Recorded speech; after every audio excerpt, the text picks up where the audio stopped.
Today we have a really fun menu. We're gonna do a crispy pork schnitzel, a 5-bean salad that may only have 4 beans, and delicious sour cream and cucumber salad. What I like about this is that these are really fun, bright, refreshing salads that go beautifully with the deep, rich, crispy taste of the pork. Now, I know a lot of us associate bean salads with those terrible things that we see floating around the deli section, but this is really not that. This is a lovely salad. So here I have a mixture of, and this is actually a 4-bean salad, of white beans, black beans, and some type of pink bean, which is really beautiful. And I like to mix this in the bowl that I'm actually going to make it in. So here you can see, we have this mixture right there. I'm adding into this, which I think is lovely and adds a little bit of crunch, is I would say 2 stalks of celery, which I've done a fine mince on. They're in there. And then on top of that, this is kind of the surprise ingredient that you don't really often see in bean salads that I think makes all the difference, is we're gonna add in 4 large radishes. I love radishes, and they can also hold up. They've got this like sharp taste to them. They're really tasty. So right there, you're starting to see we're putting all this beautiful color in. Next, we're gonna put in our scallions, which is super exciting, and they're tasty and bright. It's exciting because they add an onion taste to it without overpowering, which I think is super important. Now, the herb that we're gonna use in here is dill, and I love dill. I use it for all kinds of things. Just gonna rip off a handful, which you can do, and then I'm gonna finely mince it. So we wanna get that in there. I honestly think you can do it to taste. I would say this is probably gonna end up being about 1/4 cup of dill. As you can see, I'm just doing a fine mince. I'm adding it right in there. Fantastic. And then the way that we're gonna season this is, it's really about the red vinegar. Red wine vinegar is the classic one that goes with this. It makes all the difference, and you wanna be really generous to the point that you're kind of surprised by how much you're putting in. And I would say that's about 3 tablespoons. Use a really bright extra virgin olive oil. That's gonna make a big difference right there. This is where you wanna put a good olive oil in. You don't wanna chintz on the olive oil. You also wanna make sure, because of what's going in there, that you're gonna have a really healthy dose of salt. And then several turns of black pepper. Now keep in mind when you're doing this, the key I found to bean salad is you wanna go back, you're gonna mix this all in together. Perfect. Oh, and the other thing I wanna do is actually add a second acid. And that second acid is going to be lemon. It's kind of interesting when you start mixing in lemon and vinegar, because you end up with a really bright, more complex taste, and I think that's kind of worth it. So we're gonna add that in there. And the thing about this salad is I like to make it a couple hours before people come, and then it sits on the counter. You really need to let it sit for a second. And then what you're gonna do afterwards is you are gonna, right before you serve it, you're gonna taste for salt and pepper and vinegar, because a lot of those flavors are gonna get absorbed. And the other thing you're gonna have are your vegetables are gonna leach out a bunch of liquid. So you wanna make sure that you're readdressing that. So there we have, and I mean, literally, we did that in about 3 minutes. And all these beautiful vegetables in here, the radishes, the beans, we have that bright dill, the celery, they add this wonderful crunch. So I'm gonna put this right here. I mean, you can just see how beautiful that is. And the next salad we're gonna work on is one of my favorites, and really a big classic in my house. And it is a sour cream cucumber salad. We're gonna wanna whisk for this because we're gonna wanna make sure that we get we wanna create our cream sauce first effectively. So whenever you're using a mayo-based dressing, I really suggest that you make it first. So I'm going in here, I'm putting a cup of sour cream, which is pretty thick. I'm using a full fat this time. I'm gonna add the juice, the other half of this lemon. So it's actually, these are lovely recipes to cook together because they're complementary. So we're using up the ingredients. You're not gonna have that random lemon kind of rolling around looking weird. Juice of half a lemon. Now this seems like I'm adding a lot of sour, but you have to keep in mind the cucumbers send out a lot of liquid. Here we have, I would say probably about a teaspoon. Let's do a 2nd teaspoon. Several grounds of black pepper. Perfect. And kind of the secret weapon here, which is really great, is you want to do a couple of pinches of sugar. It's not going to be sweet. It's not going to introduce any kind of like candy flavor at all. But what it's going to do is kind of points the flavor notes up. And it's a great trick to have. I mean, any coleslaw that you have, one of the things that are in there, and you can see this is a little thick, right? And although the cucumber is going to throw off a bunch of water, I want to add a little water. So there's nothing wrong with thinning things out with water. So here we go. And my grandmother always used to say that American cooks are really shy about adding water. She spent a lot of time in France, and so she was very influenced by French cooks, and said when you need to, water is actually this wonderful thing to thin through. Okay, I think that's pretty good right there. And then what I've done is I've taken these lovely English cucumbers and I've sliced them as thin as I can. You could definitely use a mandolin if you want. You could, throw them through a food processor, or you can do what I did and just hand slice them. Now, if you're not going to use an English cucumber and you're going to use a regular cucumber, which I know we all have loads of in the summer, what you want to do is peel it, cut it in half, and take out the seeds. The seeds in English cucumber are softer and they're not as hard, and so they make for a much, much better eating cucumber. You don't have to worry about the seeds being crunchy and just not as tasty. So anyways, we add those in, and you can see right now, perfect, everything's in there. I'm going to use this other spoon, and we want to make sure that we're getting all of this mixed in. And this is kind of a bit of a process. You are going to do, this is another salad that you can make ahead of time and taste it. I'm actually going to taste it now because I really want to make sure that I have enough of everything, because you're in a lot of ways marinating, for lack of a better word, the cucumber and the sour cream and the lemon juice and all of that. So it's always super important to taste. I know there's a fork in here somewhere. Yep, found one. It's always important to taste your salads. So let's take a little taste and see what's going on. It's very tasty, but you know what? I'm going to use a touch more sugar just to brighten it up. And by a touch, you see, I'm just literally that. I'm not turning this into a dessert. I'd say a couple more pinches. And a pinch of salt, it might be helpful to see right here. There seems to be something random. I would say a pinch of salt is like half a teaspoon. That's a pretty, unless you have, maybe your fingers are bigger or something like that. So that goes in. And let's add a lot more black pepper. I think that's going to be really a big help in there. There's a nuttiness to black pepper that sometimes people forget about because we just think of it as like salt and pepper and these kind of like, we forget that there's nuances to pepper and that pepper can have different flavors. Now this is a salad that what I'm going to let do is I want to let this sit in the fridge. You don't want this to get overly soft. The bean salad, and I'll actually show you right here. We can go to this here. The bean salad actually is better room temperature, and it's going to really keep everything, all the flavors are going to blend together. But when you're doing a salad like this, you really want to have it crisp. And what's going to happen is we're going to send this back into the fridge. It's going to sit there. And even if it only sets up for like half an hour, what's going to happen is all of a sudden, all of that cucumber right there is going to keep its like really that crisp snap to it that we all really adore about cucumber. So this is going to go in the fridge, and we're going to keep our 4-bean salad, we're just going to call it the bean salad, on the counter. And this seems to be a little tricky. There we go. And now what we're going to get ready for is we're going to do this really lovely, super crispy.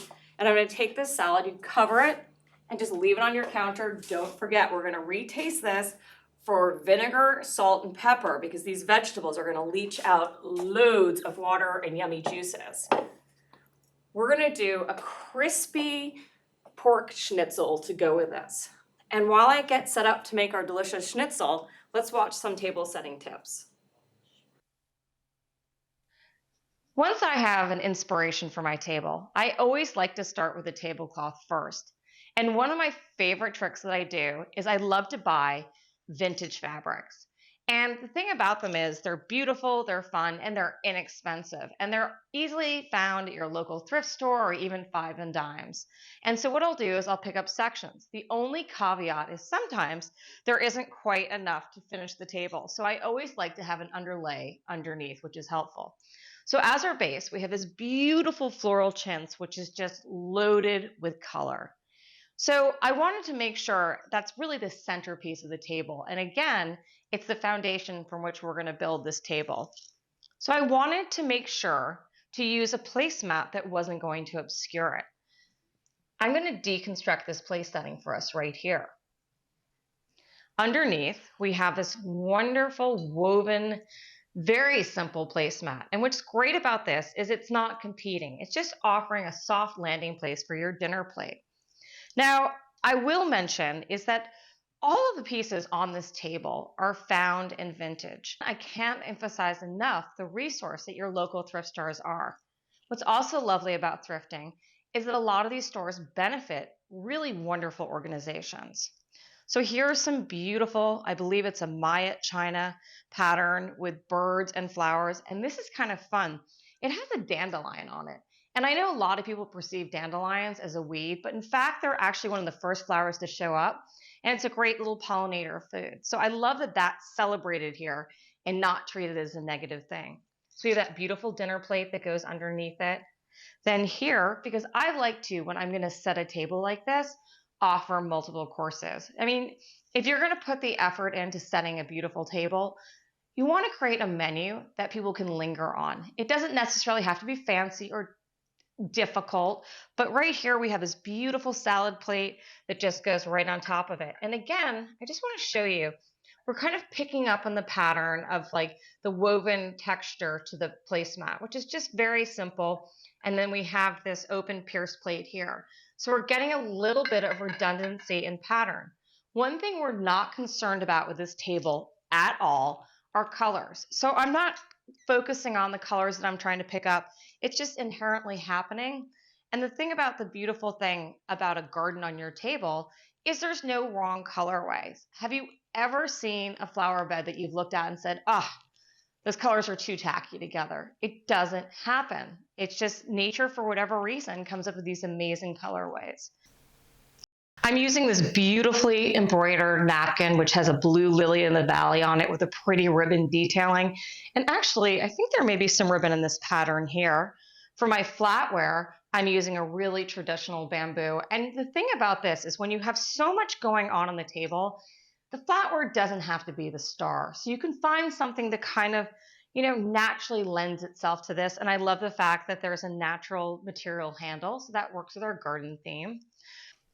I'm using this lovely butterfly plate for a bread plate. I love having bread on my table. It's just something that I enjoy. Not everyone's a carb fan. I am a carb girl. There is not a carb I don't like. The other thing I'd like to say is I know that sometimes people get nervous about setting a more formal table and remembering where everything goes. As a longtime dyslexic, I've kind of learned certain tricks that are helpful for me, and I'm going to show you my favorite hack about bread plates and glasses. And here you go. Look at your hands like this, make a B on this side, that means the bread goes on the left, and a D on this side, if you can see that, and that's where your drinks go.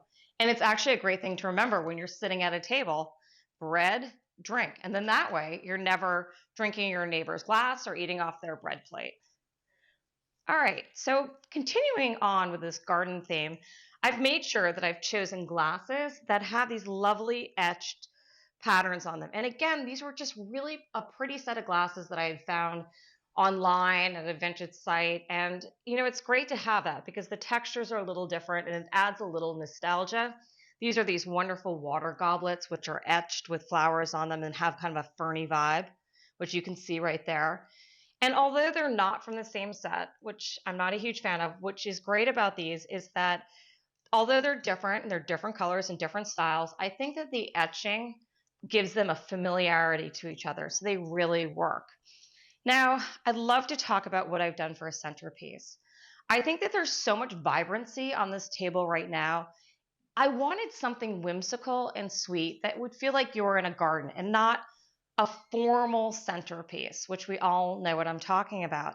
So right here, what I've done is just taken some very little flowers and I've taken one of these cordial glasses.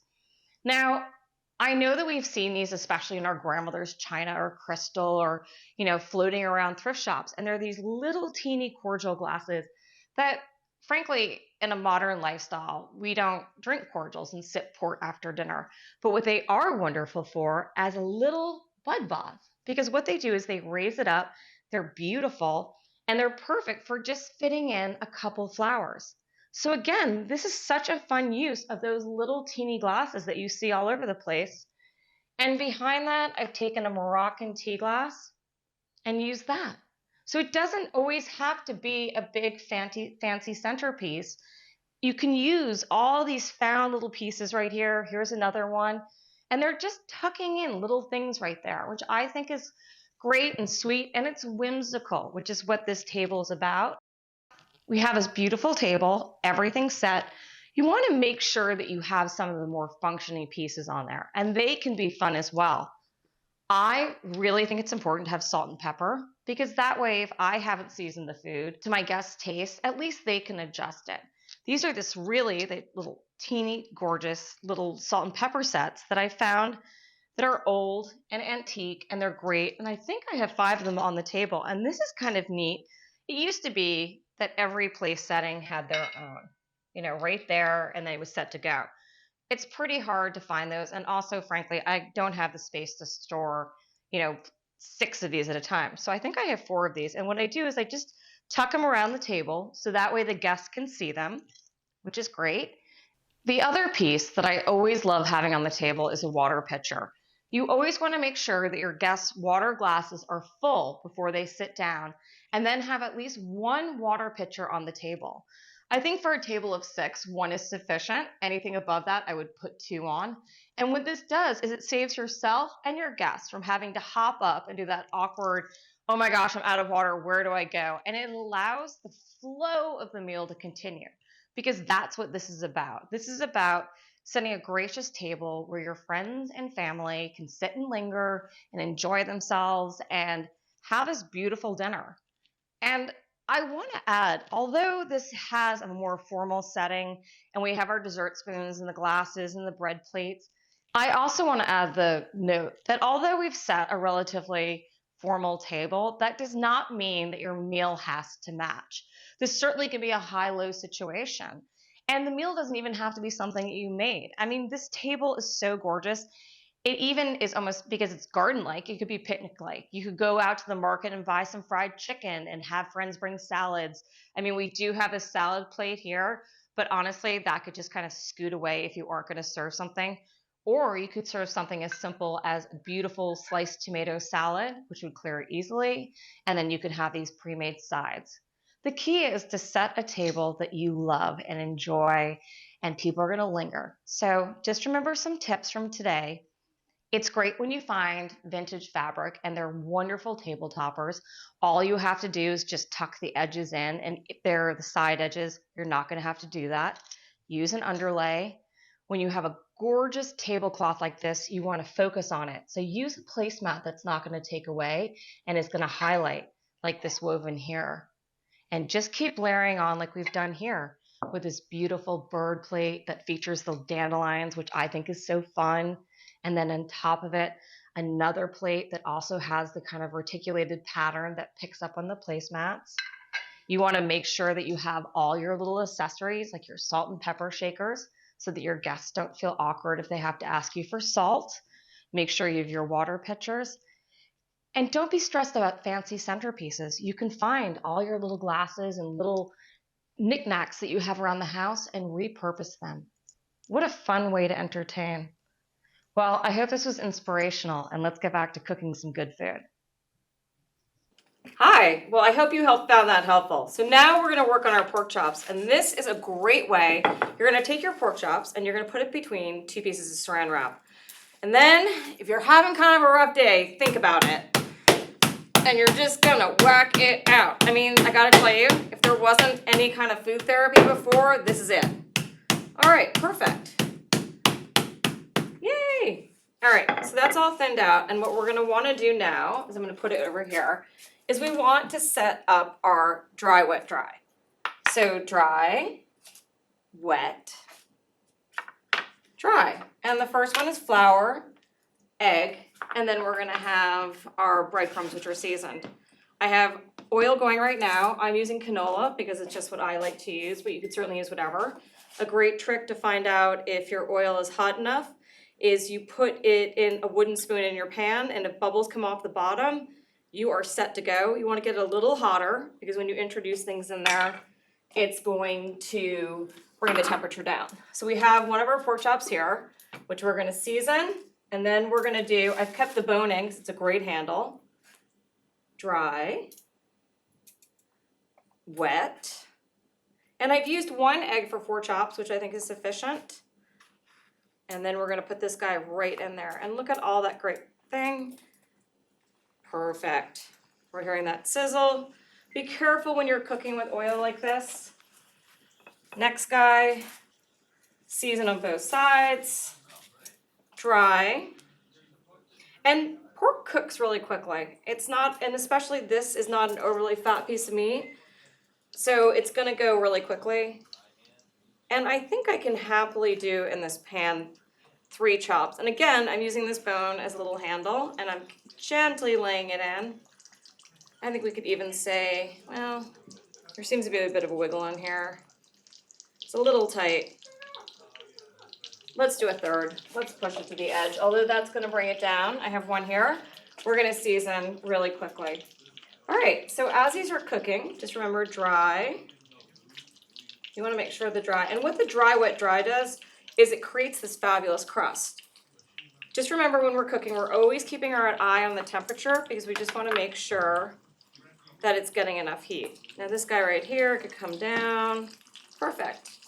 I'm gonna use my fork instead of my hand with scalding hot oil. Try to be a responsible adult. There we go, we're starting to get that temperature that we want, and I'm actually gonna wait to put the other guy in because I don't wanna overcrowd it, and that's gonna happen. There's always a great opportunity when you're kind of doing this kind of assembly line, is that if you've got 2 people in the oil already or 2 chops in there, this is a good time just to set it up and make sure that you have your other guys up at bat as they would be.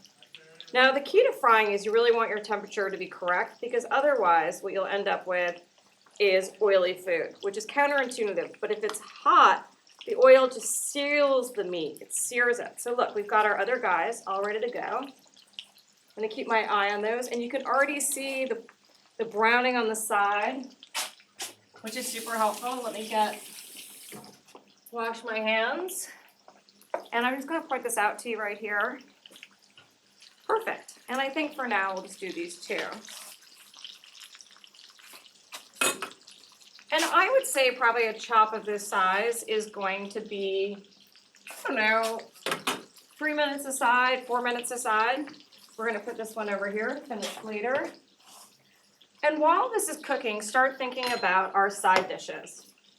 And I think that's very helpful. So we're gonna platter this directly on here. I'm gonna take a peek. I'm gonna take a looky-loo. Oh yeah, that's what I'm talking about. And see how nice and beautiful that is? That's perfect. And what I'd like to serve alongside this are some lemons because I love how that tastes when we have this all going on. So what I'll do is I will cut my lemons into quarters and then put it on the side. That way it's up to whoever. You know, if you wanted to, you could also sprinkle some hot honey on this. Now I'm gonna bring this over. So we've got this beautiful salad that I'm gonna taste for extra flavoring. And then we're gonna bring over that cucumber salad. We'll let that sit for 1 more second. I wanna take a look at these. Oh yeah, these guys are looking good and crunchy. Yeah, I'm gonna give them just a second more because I really want them to benefit from that oil. Yeah, we're getting there. And did you see how quickly those cooked? I mean, this is just a heartbeat. Perfect. And we're just gonna lay them right on there. And then what I'm gonna do, I have this hot oil right here. Where did I put those other guys? There they are. You have our extra pork chops. And like I said, this bone makes a fantastic handle. In it goes. And in it goes. Being careful not to burn yourself. Just remember, you know, it's gonna splash up. And then look, over here, I just wanna make sure everybody's lying flat. Perfect. And there we go. All right, so this is just sitting for a second and it's nice and crispy and it's not gonna get oily or anything like that, which is great. And you can see this like lovely crust that we've created there. And I mean, that is flour, egg, breadcrumbs. I mean, it's very straightforward, salt and pepper. I'm gonna take this opportunity to taste this salad right here and see how it's doing. you will be shocked by the fact of how much more vinegar you're gonna have to add. So you wanna get a little bit of everybody. Perfect, just a little more salt. I know you're not supposed to talk with your mouth full, but there you go. I have these pretty serving spoons, which I love. They're very multi-purpose. I'm gonna put this right in here. There we go. Now look, the oil gets a little hotter on the second round, so this is going a little more quickly. So I'm just gonna flip this over. Perfect. I mean, how fast and quick is this? I mean, this is literally in a heartbeat. Alrighty, so we have this beautiful salad here, and this is a great opportunity to take out our cucumber salad and give it another taste. Even, here's a trick that I like to do. I can show you. I have some paper towel here, and what I'll do is, since we're serving in the same bowls that we made things, what we want to do right now is we want to just clean up the edge of that bowl, make it fresh. We're gonna put, where's our pretty serving piece? Oh, there it is. Just give it a little loop. That is looking really super tasty. Great. And I think we're getting close to this guy being done too. So off we go. Whoop. See, even the most experienced cook can jump with that kind of stuff. Oh my gosh, look how good that is. We're gonna take this off the heat, put this way over here, away from us. We're not gonna worry about it. Turn that off. And now you're gonna see what I'm gonna do. I'm just gonna tuck this in. So we end up with this beautiful meal of sliding pork chops, and I'm gonna give you a visual shot right here. You can see how beautiful it is all together. So we have our pork chops, we have our beautiful big salad, which we've made in the bowls, guys. Give yourself a break. There's no reason not to serve in the bowls that you made the food. Well, I hope you found this helpful and you enjoy this, and certainly try it yourself.